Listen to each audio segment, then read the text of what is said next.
सियासत का पारा जब उबलता है तो जुबानी तीर सीधे कलेजे के पार जाते हैं। पश्चिम बंगाल की धरती इस वक्त एक ऐसे ही राजनीतिक बवंडर की गवाह बन रही है जिसकी तपिश अब दिल्ली तक महसूस होने लगी है। टीएमसी सांसद अभिषेक बनर्जी और कल्याण बनर्जी पर हुए हमलों ने बंगाल की कानून व्यवस्था पर गंभीर सवाल खड़े कर दिए हैं। हर तरफ एक ही सन्नाटा और रहस्य है कि आखिर बंगाल में पर्दे के पीछे क्या चल रहा है। लेकिन इस बीच इस धधकती आग में घी डालने का काम किया है आचार्य प्रमोद कृष्णम के एक ऐसे बयान ने जिसने पूरी सियासत में भूचाल ला दिया है। उन्होंने जो कहा उसने न सिर्फ टीएमसी बल्कि पूरे विपक्ष के होश उड़ा दिए हैं। आचार्य प्रमोद कृष्णम ने इस पूरे मामले पर बेहद तीखा और रहस्यमयी कटाक्ष करते हुए इसे हमलों का नाम नहीं दिया बल्कि कुछ ऐसा कहा जिसने सबको चौंका दिया। उनका कहना था कि बंगाल में टीएमसी नेताओं का सम्मान समारोह शुरू हो चुका है।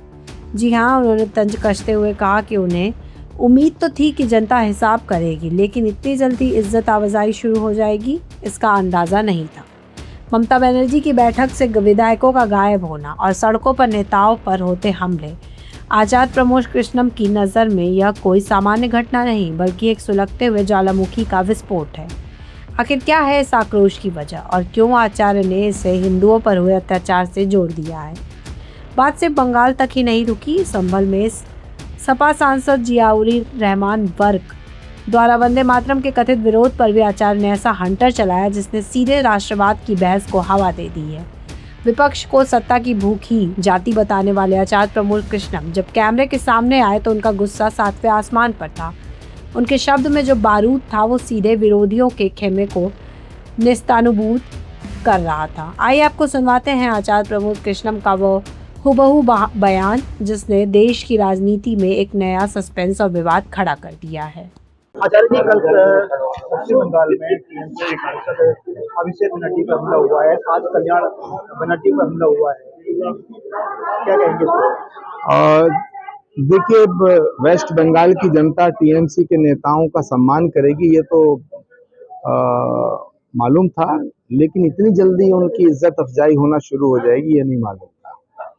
और वेस्ट बंगाल में जिस तरह अभिषेक बनर्जी का सम्मान समारोह हुआ है उससे दिल्ली में बैठे कुछ देश विरोधी वो नेता भी डर गए हैं जो रोज कहते थे डरो मत डरो मत। तो कलकत्ते से लेकर के और दिल्ली वो सभी नेता जो हिंदुत्व को मिटाना चाहते थे, सनातन को मिटाना चाहते थे और भारत विरोधी बातें करते थे, वेस्ट बंगाल के रिजल्ट के बाद और उसके बाद जो ये सम्मान समारोह चल रहा है उसके बाद बहुत ज्यादा डरे हुए हैं।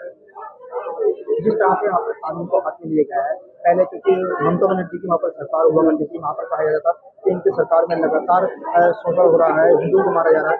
अब बीजेपी की सरकार आई है, देखिए वहाँ पे इस तरह की घटनाएं हो रही है। कांटे बोए बबूल के तो आम कहाँ से खाए, कांटे बोए बबूल के तो आम कहाँ से खाए। हिंदुओं पे किए गए अत्याचार का परिणाम है ये। ज्वालामुखी था, धधक रहा था,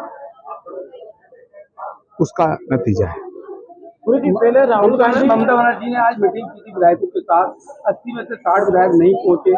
उनका कहना है कि प्रदर्शनी की तैयारी में लगे हैं। टीएमसी का जनगणमन हो गया है और मुझे लगता है कि समापन समारोह जल्दी आयोजित हो जाएगा। संभल के सपा सांसद जियाउर रहमान वंदे मातरम का विरोध कर रहे हैं। संभल के सांसद उनका दिल हमेशा पाकिस्तान, तालिबान, बांग्लादेश के लिए धड़कता है। जिसका दिल पाकिस्तान के लिए धड़कता है वो वंदे मातरम नहीं बोलेगा।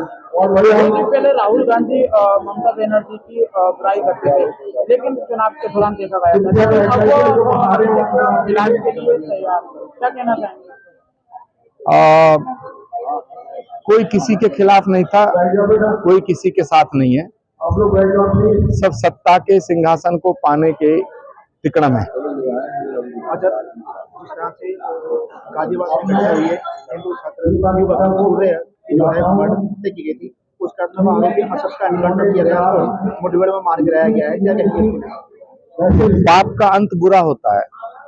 जिस बेदर्दी से सूर्य को मारा गया था, उसे हलाल किया गया था, उसका परिणाम यही होना था। यूपी पुलिस ने बिना समय गंवाए बता दिया कि अगर इस तरह के अपराध करोगे तो फिर आपको जेल नहीं भेजा जाएगा, सीधा फैसला सजाए मौत होगा। विपक्ष लगातार यही कह रहा है कि मुख्यमंत्री जी अपनी जाति के लोगों पर इस तरह का एनकाउंटर नहीं कराते, लेकिन जो मुस्लिम समुदाय के लोग हैं या छोटी जाति के लोग हैं उनका एनकाउंटर किया जाए।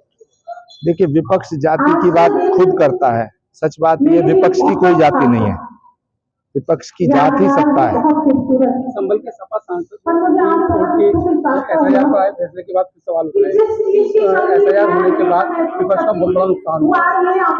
संभल के सांसद संभल के विकास की बात कभी नहीं करते, बाकी इधर उधर की बातें करते हैं। संभल को बर्बाद करने में उनका और उनके परिवार का बहुत बड़ा रोल है।